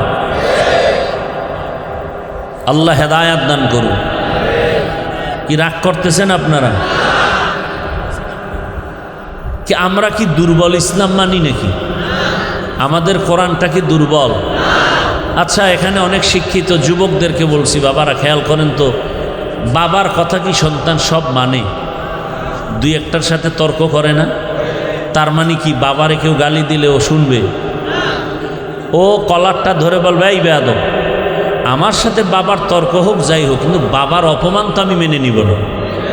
কি? তাহলে এখানে বহু আল্লাহর বান্দা আছেন, নামাজ ঠিক মতো পড়েন না, কিন্তু আল্লাহকে মানেন তো, কথা বলেন না কেন? রোজা ঠিক মতো রাখেন না। তাহলে আপনার সামনে যদি ইসলামটাকে কেউ খাটো করে, আপনার উচিত ছিল না তার কলারটা ধরে, এই বেঈমান, আমি নামাজ ঠিক মতো পড়ি না ঠিক, কিন্তু আমার ইসলামরে খাটো করলে তোর জীবনটা শেষ করে দেব। এতটুকু ঈমান কি আপনাদের নাই? তা আপনার সামনে কেউ বলে ইসলামে এটা আছে ওটা নাই, আপনার তো বলা দরকার ছিল, আমার ইসলাম তো এরকম দুর্বল না, তোমার ঈমান দুর্বল, তোমার চরিত্র দুর্বল, আমার ইসলাম ঠিক আছে। দুনিয়াতে যত নীতি আছে এর মধ্যে সব থেকে শ্রেষ্ঠ নীতি ইসলামের নীতি। দুনিয়াতে পরিবার নীতি আছে, সমাজ নীতি আছে, অর্থনীতি আছে, রাষ্ট্রনীতি আছে, রাজনীতি আছে, সবগুলোর থেকে ইসলামের নীতি শ্রেষ্ঠ। কয় রাজনীতির মধ্যে ধর্মকে টানা যাবে না, তুমি ধর্ম আর রাজনীতি আলাদা, এইটা তোমারে কে বলল? আমাদের ইসলাম আর সমস্ত নীতি তো একসাথে লাগানো, যে সমাজ নীতি আলাদা, ইসলাম আলাদা, পরিবার নীতি আলাদা, ইসলাম আলাদা। আমাকে ইসলাম তো এমন না। আমাদের সমাজ নীতি ইসলাম, পরিবার নীতি ইসলাম, একসাথে লাগানো। রাজনীতি, রাষ্ট্রনীতি ইসলাম, একসাথে লাগানো। আলাদা কি করার অধিকার আপনাকে কে দিল? হ্যাঁ, আপনি রাজনীতি করেন না, এ নিয়ে আপনার সাথে দ্বন্দ্ব নেই। নামাজ পড়েন না, দ্বন্দ্ব নাই, কিন্তু যদি বলেন আমি নামাজ পছন্দ করি না, তা আপনাকে ছাড় নাই। আপনি দাড়ি রাখেন না, দ্বন্দ্ব নাই, যদি বিরোধিতা করেন ছাড় নাই। আপনি পর্দা করেন না, দ্বন্দ্ব নাই, আপনাকে বুঝাবো, কিন্তু বিরোধিতা করলে কোনো ছাড় নাই। ব্যবধান আছে না নাই? যে নামাজ পড়ে না সে মুমিন, মনে আগ্রহ আছে পড়বে, কিন্তু যে পছন্দ করে না সে বেঈমান। ব্যবধান আছে না নাই? যে পর্দা করে না সে মুমিন, কিন্তু যে পর্দা পছন্দ করে না সে বেঈমান। যে ইসলামের রাজনীতি করে না সে মুমিন, কিন্তু যে বিরোধিতা করবে সে বেঈমান। আল্লাহ বুঝার তৌফিক দান করেন। আমি কি কোরআন ও হাদিসের বাইরে বলছি কিছু? আমি কোনো দলের ব্যানারে আসছি এখানে? আমার জীবনের মূল ইসলাম, আমি ইসলামকে মূল জায়গায় রেখে কথা বলতেছি। সহজ কথা, কোরআনে নাই এমন কিছু আমরা বলবো না, বলার চেষ্টাও করি না। যদি ভুলে কিছু কোনো কথা বের হয় আমাকে বলেন, আমি তওবা করব, কানে ধরে উঠবস করবো। এখনই বলেন যে হাফিজ ভাই কোরআন হাদিসের বাইরে একটা কথা এভাবে চলে গেছে, বলেন, আমি এখন কানে ধরে উঠবস করব। আল্লাহর কোরআনে কি রাষ্ট্রনীতি নাই? ইউসুফ নবী মিশরের অর্থমন্ত্রী ছিলেন, এই ঘটনা নাই? সুলাইমান নবী গোটা দুনিয়া পরিচালনা করছেন, এর কোরআনে নাই? আমি তো সেগুলো বলতেছি। সব কথার মূল ফলাফল কি? ইসলাম ছাড়া শান্তি আসবে? দেখেন ইসলাম কত মানুষের মধ্যে ভয় ঢুকিয়ে দিছে, ইসলাম বড় কঠিন, অথচ পৃথিবীতে সহজ ধর্ম ইসলাম, এর থেকে সহজ ধর্ম নেই। মানুষের স্বভাব কি? খানা খাবে। কিংবা আমাদের স্বভাব কি? খানা খাওয়া না না খাওয়া। ইসলাম নিষেধ করছে খাইতে, বরং অজস্র খানা দিছেন হালাল, সীমিত খানার কিছু লাইন আছে যেটা হারাম। মানুষের স্বভাব কি? বিবাহ করা। ইসলামে কি হালাল না হারাম? হালাল। তাহলে আপনার স্বভাব মানুষের ঘুম, ইসলামে ঘুমের অনুমতি আছে না নাই? হ্যাঁ, তবে সীমাবদ্ধতা আছে, যে তুমি ঘুমাবা নামাজ বাদ দিয়া না, সীমাবদ্ধতা আছে। খানা খাবা, খাও, ইসলামে হালাল করেছে। তাহলে ইসলাম আপনার বিরুদ্ধে কি করেছে বলেন? ইসলাম তো এত সহজ, দুইজনে দেখা হলেই কি দিতে হবে? সালাম। মানে কি? সালাম মানে কি? আমি বললাম আসসালামু আলাইকুম, তোমার উপরে শান্তি বর্ষণ হোক, সে আমাকে কি বলবে? অর্থ তোমার উপরেও শান্তি বর্ষণ হোক। দুই দিক থেকে শান্তির দোয়া চলতেছে, অশান্তি হবে কেন? ইসলাম কত সুন্দর। বলে এই বড়রা ছোটকে আদর করো, মায়ার নজরে দেখো। ছোটদেরকে বলে বড়দের সম্মানের নজরে দেখো। বড়রা যদি ছোটদেরকে মায়ার নজরে দেখে, কোনোদিন ছোটদের উপরে বড়রা জুলুম করবে না। ছোটরা যদি বড়দের সম্মানের নজরে দেখে, কোনোদিন ছোটরা বড়দের সাথে বেয়াদবি করবে না। ইসলাম কত সুন্দর। কর্মচারীকে বলে ও মালিক, তোমার কর্মচারী কাজ করে ঘাম ঝরার আগে বেতনটা দিয়া দাও। আন্দোলন হবে না, মনে কষ্ট থাকবে না। আগামী দিন সময় মতো কর্মচারী হাজির হয়ে যাবে। ইসলাম এত সুন্দর। ইসলামে মিথ্যা কথার অনুমতি নাই, গালি দেওয়ার অনুমতি নাই, গীবত করার অনুমতি নাই। একজন বিধর্মী আসলেও ইসলাম বলে তাকে সম্মানের সাথে এক গ্লাস পানি পান করায় দাও। ইসলাম বলে খারাপ আচরণ করবা না। ইসলামের মতো সুন্দর ধর্ম নাই, বুঝি না, এজন্যই উল্টা পাল্টা। আপনি পানি পান করবেন, গেলাসে পানি নিলেন, পানি পান করবেন, বা একটা বোতল নিলেন, বাম হাতে এক টান দিলেন, আধা লিটার নাই। ইসলাম বলে না, ডান হাতে নাও, 3 বারে পানি পান করো, পিপাসাও নিবারণ হবে, সুন্নত আদায় হবে। আপনারা জুতা পরবেন না যাওয়ার সময়? আমিও জুতা পরব। আপনি তো জুতা পরে দৌড় দিবেন, ডান বাম নাই। ইসলাম বলে না, জুতা পরার সময় একটু খেয়াল করলেই হয়ে যাবে, ডান জুতায় ডান পাও আগে ঢুকাও, বাম পায়ে বাম জুতাটা পরে নাও। 2 পায়ে যখন জুতা ঢুকলো, এরপরে যখন তুমি কদমটা দিবা, ডান কদম আগে দাও। এটা কষ্ট। আপনি বাথরুমে যাবেন, আমিও যাব। ইসলাম বলে বাম পা দিয়া ঢুকো, আর আপনার তো ডান বাম নাই, নিম্ন চাপ শুরু হয়ে গেছে। এমন জোরে দৌড় দিছে, গিয়া ঠাস করে ভুইরা মাথা ভাইটে গেছে। ও ডান পাও নাই, বাম পাও না, দুনো পাও দিয়া লাভ দিছে।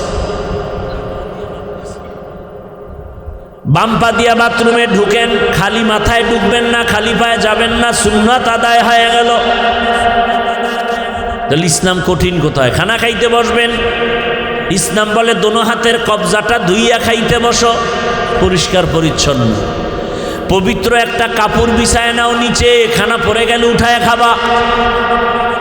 ইসলাম বলে তোমার খানার যে জুটা কাটা থাকে তা পানিতে ফেলবা না, কারণ তোমার মুখের জুটাটাও পাক।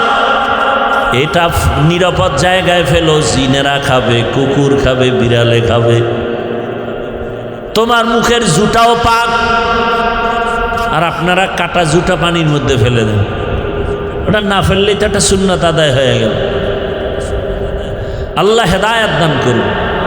ইসলামটাকে কঠিন কে বলছে? শীতের দিনে মসজিদে নামাজে যাবে না, আরামই লাগে বাহিরের থেকে। গরমের দিনে মসজিদে যাবেন, এসি লাগানো আছে, বাহির থেকে সেখানে শান্তি, ধুলাবালু নাই। 5 বার ওযু বানাবেন, শরীরটা ফ্রেশ, তাজা তাজা লাগবে। আর যারা নামাজ পড়ে না, প্রস্রাব করে পানি লয় না, পাশে দাঁড়ানো যায় না, টানে বিড়ি খায়, গাঞ্জা, এদের চেহারাটাও ভাল্লুক, চুলগুলো উল্লুকের মতো, পোশাকের গন্ধ। কেউ ধৈর্য বলে কয় না মসজিদে যাব না, আমার পোশাক ঠিক নেই। বেহায়ার মতো বলে ফেললো আমার পোশাক ঠিক নেই। তো একজন হুজুরে ধৈর্যই ফেলাইছে, ঠিক না থাকলে এলিয়ে নামাজ পড়া হবে। কারণ আমার শরীর ঠিক নেই। কয় শরীর যেরম আছে এরমই হইব। পরে দেখা যায় বাঁচার উপায় নেই, আমার মনই ঠিক নেই। আল্লাহ হেদায়েত দান করুন। জবানটাকে কন্ট্রোল করো। জবানকে কন্ট্রোল করার একমাত্র মেডিসিনের নাম তাকওয়া। ওই তাকওয়ার মেডিসিন দিয়ে জবানটাকে কন্ট্রোল করো। তাকওয়ার মূল স্লোগান হলো বেশি বেশি আমল করা না, গুনাহ থেকে বাঁচা, গুনাহ থেকে বাঁচা। এরে আমার যুবক বাবা, ও পর্দার আড়ালের মা, ভালো করে বুঝেন। রাষ্ট্র ক্ষমতায় আছেন হযরত আবু বকর। বলবো না কষ্ট হইতেছে? রাষ্ট্র পরিচালনা করেন কে বলেন? আবু বকর সিদ্দিক রাদিয়াল্লাহু আনহু। একদিন বিবি সাহেবা বলেন আমার একটু মিষ্টি খাইতে মনে চায়। কি খাইতে? রাষ্ট্র চালায় কে? আবু বকর। স্ত্রী আবদার করছে, এখানে আর কোনো কথা চলে না, থাকলে দাঁড় করে দেবে। কিন্তু তাকওয়ার বয়ান শুনেন। আবু বকর বলতেছেন বিবি মাফ করে দাও, তোমাকে মিষ্টি খাওয়ানোর মতো টাকা আমার কাছে নাই। এ পর্দার আড়ালের আম্মা জানেরা, ও যুবক বাবারা, ও বৃদ্ধ বাবাজি, তাকওয়া কাকে বলে? বিবি চুপ হয়ে গেলেন। কয়েক মাস পর আর একদিন আবু বকরকে বলেন বিবি, ও স্বামী আমার, খলিফাতুল মুসলিমিন, ওইবার আপনি বলছিলেন টাকা নাই, মিষ্টি খাওয়াতে পারবেন না। আজকে আমি টাকা দিলাম, এই টাকা দিয়ে মিষ্টি এনে দেন। আবু বকর কয় টাকা কই পেয়েছো? বিবি বলে আপনি যে বেতন আইনা জমা দেন, সংসার চালাইতে গিয়া আমি এই কয় টাকা আমি আলাদা জমা রাখছি। কথা বুঝেননি? দেখেন আবু বকর রাদিয়াল্লাহু আনহুর কথাটা কত ওজনওয়ালা। আবু বকর বলেন বিবি বুঝা গেল, তাহলে আমার বেতনের মধ্য থেকে এই কয় টাকা কম হলেও সংসার চলে কাহা? তাহলে আগামী মাস থেকে আমি এই টাকা কমাইয়া বেতন নিব। हर के दारत खौफे हकदार दिल मदाम जन्नतुल मअवा दे हद रामकाम जुज़बा हक छी जे मखाज इंसुजा फजले ऊ आमस्ते दर जुमला जहां जिंदगी में बंदगी तू करना है जिंदगी में बंदगी तू करना है जिंदगी बे बंदगी शर्मिंदा है जिंदगी बे बंदगी शर्मिंदा है यहाँ हम सब मुसाफिर दिल ना लगा अहले दिल की नजर से रूह करता जा यहाँ हम सब मुसाफिर दिल ना लगा अहले दिल की नजर से रूह करता जा शाह दौलत सब फकीर गर नेक नहीं शाह दौलत सब फकीर गर नेक नहीं जिंदगी में बंदगी तू करना है जिंदगी में बंदगी तू करना है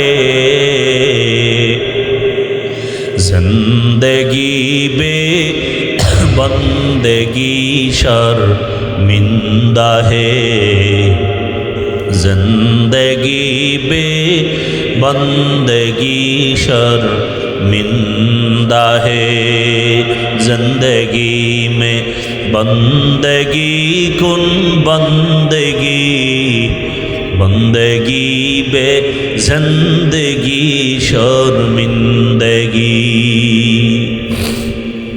भाईरा आमार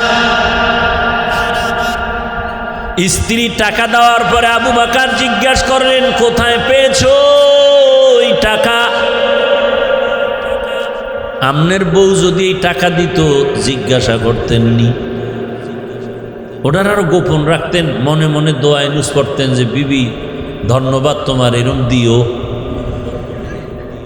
মাসে মাসে দিও তোমারে আরো দোয়া করব জিগাইবে না এই টাকা কি চুরি কইরা দাও না কোথা থেকে দাও কিন্তু আবু বকরের তাকওয়া বিবি কোথা থেকে তুমি টাকা এনে দিলা ভাইরা আমার ওমরে ফারুকের ঘটনা তাকওয়া বিবি সাহেবা বললেন খলিফাতুল মুসলিমিন ওমর সামনে ঈদ আসতেছে সন্তানদের একটু বস্ত্র কাপড়ের জন্য টাকা নাই ব্যবস্থা করেন ওমরে ফারুক রাদিয়াল্লাহু আনহু বলেন আমার তো কাছে টাকা নাই কেমনে ব্যবস্থা করি বিবি পরামর্শ দিছে অগ্রিম বেতন নিয়ে আসেন এক মাসের কয় মাসের এক মাসের অগ্রিম বেতন নিয়ে আসেন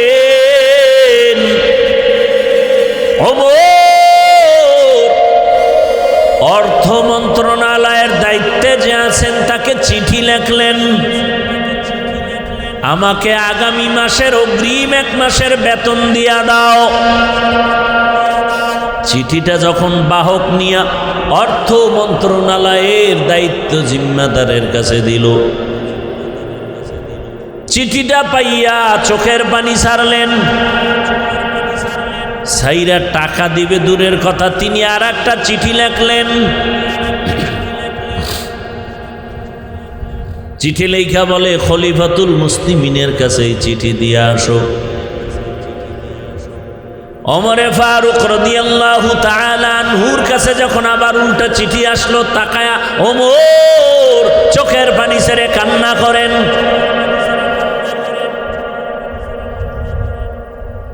জিজ্ঞাসা করা হলো, ওমর আপনি কেন কাঁদেন? বলে, আমি চিঠি দেখে কাঁদি। অর্থ মন্ত্রণালয়ের জিম্মাদার আমাকে টাকা দেওয়ার পরিবর্তে 2টা শর্ত লাগছে।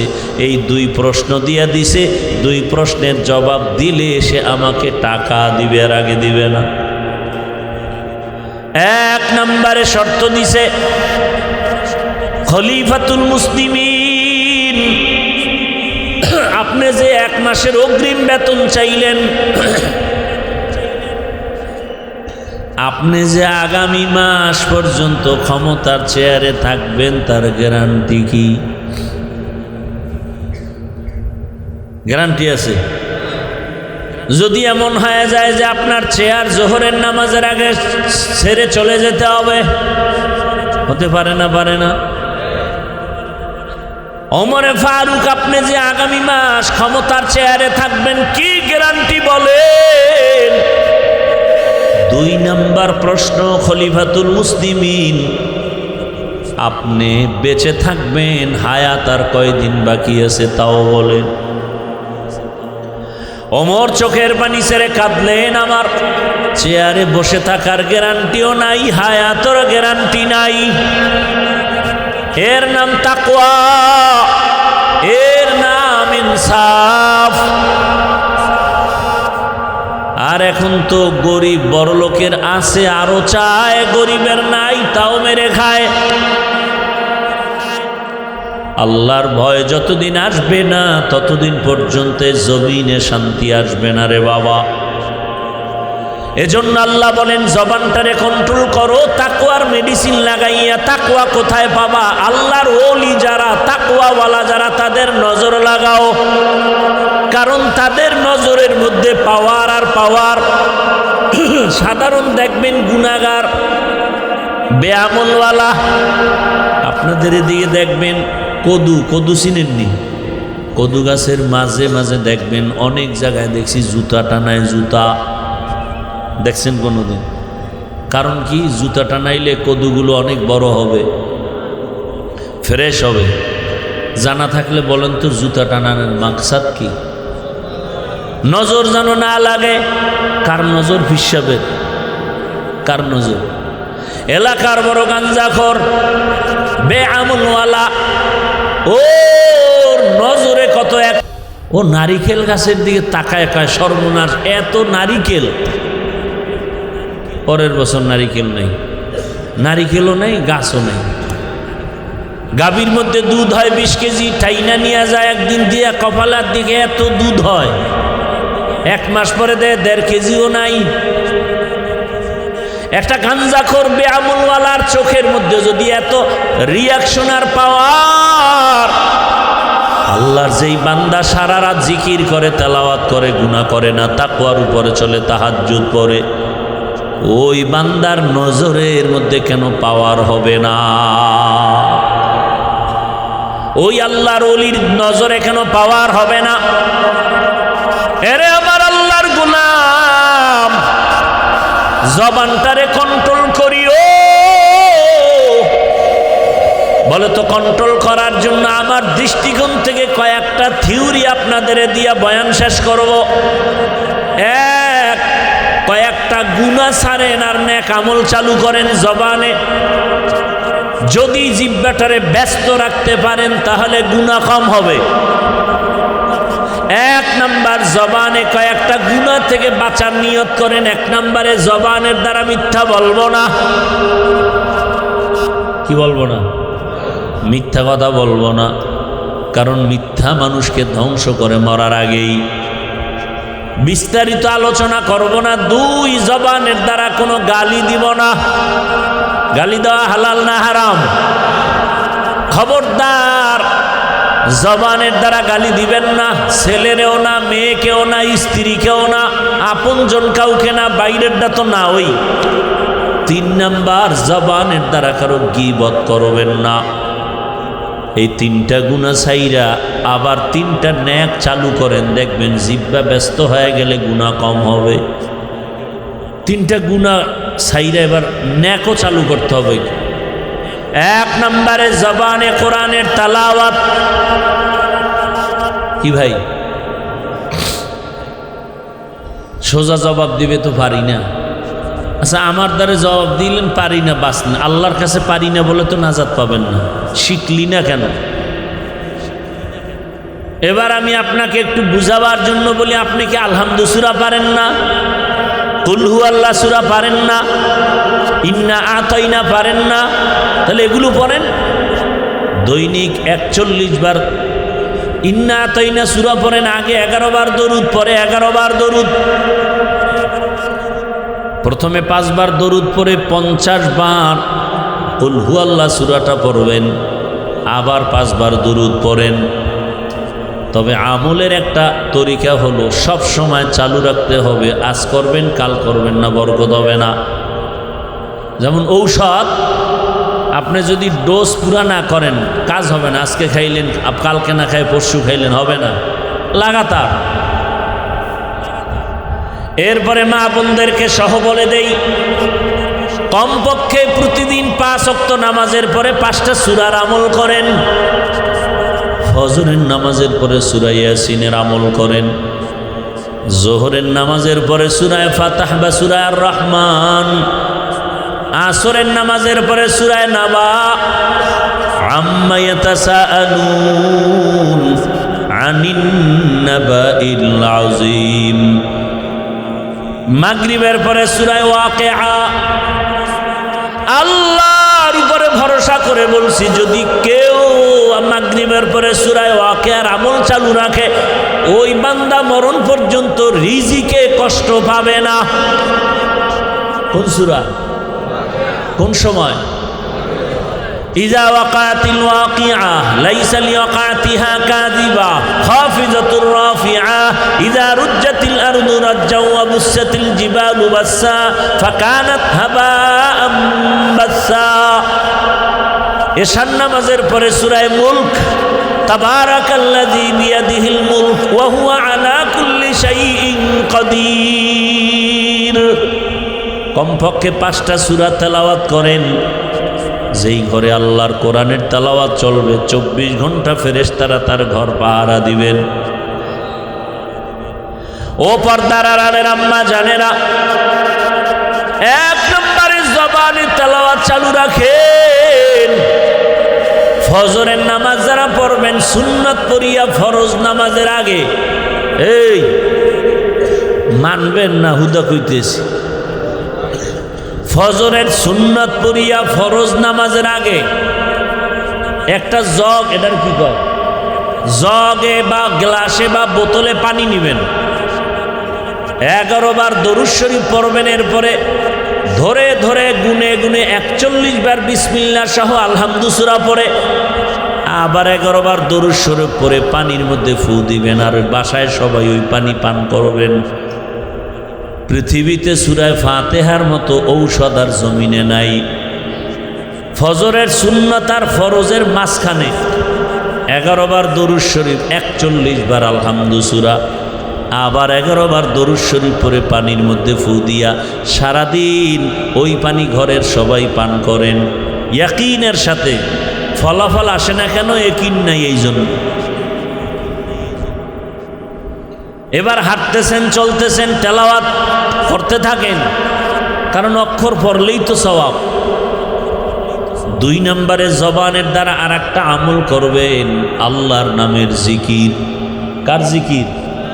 সব সময় জিকির করবেন, লা ইলাহা ইল্লাল্লাহ। এই জিকির সব থেকে দামি। এর সাথে আরো যদি আপনি মিলাই থাকেন, সুবহান আল্লাহর জিকির করেন, তসবিহ পড়েন, আলহামদুলিল্লাহর তসবিহ পড়েন, আল্লাহু আকবারের তসবিহ পড়েন, প্রত্যেক নামাজের পরে সালাম ফিরাইয়া 33 বার সুবহান আল্লাহ, 33 বার আলহামদুলিল্লাহ, 34 বার আল্লাহু আকবার। এই আমলটা ডান হাতের আঙ্গুলের কর গুনে গুনে গুনে গুনে পড়বেন। দেখবেন আপনার ভাগ্যের চাকা খুলে যাবে ইনশাআল্লাহ। তাহলে 1 নম্বরে কোরআনের তেলাওয়াত, দ্বিতীয় হলো আল্লাহর নামের জিকির, 3 নম্বরে হাঁটতে চলতে উঠতে বসতে রসুলের উপরে দরুদ। পারলে নামাজেরটা পড়বেন, সময় থাকলে ছোট আকারে সাল্লাল্লাহু আলাইহি ওয়াসাল্লাম পড়বেন। আর একটা আমলের কথা বলবো, তিনটা আমল গেল। 1 নম্বরে তেলাওয়াত, 2 নম্বরে আল্লাহর নামের জিকির, 3 নম্বর কি ভাই? দরুদ শরীফ। 4 নম্বর একটা আমল, এখানে যারা কোটি কোটি টাকা ঋণ হয়ে আছেন, আল্লাহর উপরে ভরসা করে বলি সব ঋণ আদায় হয়ে যাবে আপনার এই আমলটা করবেন। সে আমলটা সবার সহজ একটা আমল, ইস্তেগফারের আমল। কিসের আমল? আস্তাগফিরুল্লাহাল আযীম, আস্তাগফিরুল্লাহাল আযীম, আস্তাগফিরুল্লাহাল আযীম। ওলামায়ে কেরাম লেখেন কমপক্ষে প্রতিদিন 300 বার ইস্তেগফারের আমল করেন, 300 বার দরুদ শরীফের আমল করেন। মিয়া সম্মানের জন্য মানুষের পিছে ঘুরেন, দুনিয়া আপনার পেছনে ঘুরবে। এই আমলটা করেন, নির্জনে বসে 300 বার তসবিহ হাতে নিয়া দরুদ পড়েন, 300 বার ইস্তেগফার পড়েন। ইনশাআল্লাহ গোটা দুনিয়া আপনার পাগল হয়ে যাবে। আপনি মানুষের পিছনে ঘুরবেন কেন? টাকার পেছনে ঘুরবেন কেন? দুনিয়ার সব আপনার পেছনে ঘুরবে। আপনি ইয়াকিনের সাথে পড়েন যে আমার মৃত্যু হয়ে গেল, হুশ থাকতে আমি আমল ছাড়ব না। 300 বার দরুদ, 300 বার ইস্তেগফার, আমলটা প্রতিদিন চালু রাখেন, ওযু সহকারে পড়েন। দেখেন আপনার সম্মানের দরজা কি পরিমাণ বাড়ে। আপনি করবেন না, সেই ইয়াকিন নাই তো হবে কিভাবে? জবান হেফাজতের জন্য 3টা গুনাহ ছাড়ার কথা বললাম। 1, মিথ্যা বলা যাবে না, 2, গালি দেওয়া যাবে না, 3, গীবত করা যাবে না। উল্টা 3-4টা আমল চালু রাখবেন, গুনাহ কম হবে। 1 নম্বরে আল্লাহর কোরআনের তেলাওয়াত, 2 আল্লাহর নামের জিকির, 3 নম্বরে 300 বার দরুদের আমল, 4 নম্বর 300 বার ইস্তেগফারের আমল। ও আমার যুবক, সম্মান দেওয়ার মালিক আল্লাহ, সে আল্লাহকে আপন বানায় চলো। কোনো সার্টিফিকেট লাগবে না, কিচ্ছু লাগবে না। গোবরের ভেতরে পদ্ম ফুল ফুটায় দিবেন কে? আমার আল্লাহ দিবে। যুবক বাবা, তুমি ডাক্তার হলেও সম্মান, ইঞ্জিনিয়ার হলেও সম্মান, প্রফেসর হলেও সম্মান, ওসি হলেও সম্মান, ডিসিএসপি হলেও সম্মান, যদি তুমি আমার আল্লাহর হুকুম মতো নবীর আদর্শ মেনে চলো। কি ডাক্তার হলে সম্মান নাই? ডাক্তার জাকির নায়েকের এত সুনাম কেন? সে হোমিওপ্যাথিক ডাক্তার। কে জানতো তার বাবাকে, কে তার মা, কে তারে পালন করলো, কই তার বাড়ি, কি তার ডিগ্রি? আজকে সারা দুনিয়ার মানুষ তার মোহাব্বতে বিভোর হয়ে আছে। একজন মাত্র ডাক্তার, হোমিওপ্যাথিক ডাক্তার, এত সুনাম। আর আমগো বাংলাদেশের এক ডাক্তার জুতার বাড়ি খেয়ে পালাইছে, মরার পরও লাশটায় জমিনে আসবে নিশ্চয়তা নাই। তাসলিমা নাসরিন। কারণটা কি? মা বাবার সাথে বেয়াদবি করলে মরার আগে ধ্বংস, শিক্ষকের সাথে বেয়াদবি করলে মরণের আগেই ধ্বংস শুরু, আলেম ওলামার সাথে বেয়াদবি করলে মরার আগে ধ্বংস। অতএব অনুরোধ করে বলছি যুবক, এখনো সময় আছে, তওবা করো, জবানটারে কন্ট্রোল করো, মনে মনে আমার আল্লাহকে বলো। তোমার মতো যুবক এখনো তোমার চোখের সামনে জেনারেল লাইনে আছে, জীবনে মাদ্রাসায় যায় নাই, আলিফ বা তা পড়ে নাই, এমন জেনারেল লাইনের যুবকেরা স্কুলে পড়ে, কলেজে পড়ে, চাকরি করে, ব্যবসা করে, 5 ওয়াক্ত নামাজও পড়ে, আছে না নাই? তুমি কেন পারো না রে বাবা? তোমার মতো যুবক রাস্তায় গাড়ি চালায়, নামাজ বাদ দেয় না, বলো তুমি কেন পারো না? তোমার কপালে কি মা বাবার বরদোয়া লাগলো নি? তোমার মতো যুবক র্যাব, আর্মি, পুলিশ, বিডিআরের চাকরি করে, নামাজ পড়ে, বলো তুমি কেন পারবা না? তোমার মতো বান্দা জেনারেল লাইনে ব্যবসা করে, নামাজ পড়ে, চাকরি করে, নামাজ পড়ে, তুমি কেন পারবা না? তোমার কপাল বুঝি খারাপ হয়ে গেল? এখনো সময় আছে, তওবা করো। পর্দার আড়ালের মা বোনেরা, আপনার মতো কত মা, কত বোন এখনো আছে পর্দা করে, নামাজ ছাড়ে না, মোবাইলে সময় সময় নষ্ট করে না, স্বামীর মাল খেয়ানত করে না। ও আম্মা জানেরা, আপনারা কি পারেন না স্বামীর মাল হেফাজত করবেন, মোবাইল থেকে দূরে থাকবেন, 5 ওয়াক্ত নামাজ পড়বেন, পর্দা রক্ষা করবেন, সন্তানটাকে আদর্শবান ডাক্তার ইঞ্জিনিয়ার বানাবেন, সন্তানের জীবনটাও ধন্য, আপনার জীবনটাও ধন্য হয়ে যাবে। এখনো সময় আছে, তওবা করেন, মনে মনে আল্লাহকে বলেন, ও দয়ার মালিক, জীবনে তো গুনাহ কম করি নাই, শয়তানের ধোকায় পড়িয়া মনের আশা পূরণ করতে গিয়া কত নামাজ ছাড়লাম, দাড়ি কাটলাম, বেপরদায় চললাম, পার্কে পার্কে ঘুরলাম, মোবাইলে গুনাহ করলাম। আজকে থেকে তওবা করে নিলাম, ও আল্লাহ, আর নামাজ ছাড়বো না, দাড়ি কাটবো না, বেপরদায় চলবো না, মা বাবার দোয়া নিয়া, শিক্ষকের দোয়া নিয়া, ওলামায়ে কেরামের পরামর্শ নিয়া নবীজির আদর্শ মেনে চলবো। তওবা করার মতো যদি অন্তর তৈরি হয়, মুনাফিকি যদি অন্তরে না থাকে, খাঁটি তওবার নিয়ত যাদের আছে, দুটো হাত আমার আল্লাহকে দেখায় দেই। আয় আল্লাহ, হাতগুলো কবুল করে নেন, তওবা কবুল করে নেন, তওবার উপরে মজবুত হইয়া চলার মতো তৌফিক দান করেন, আমিন।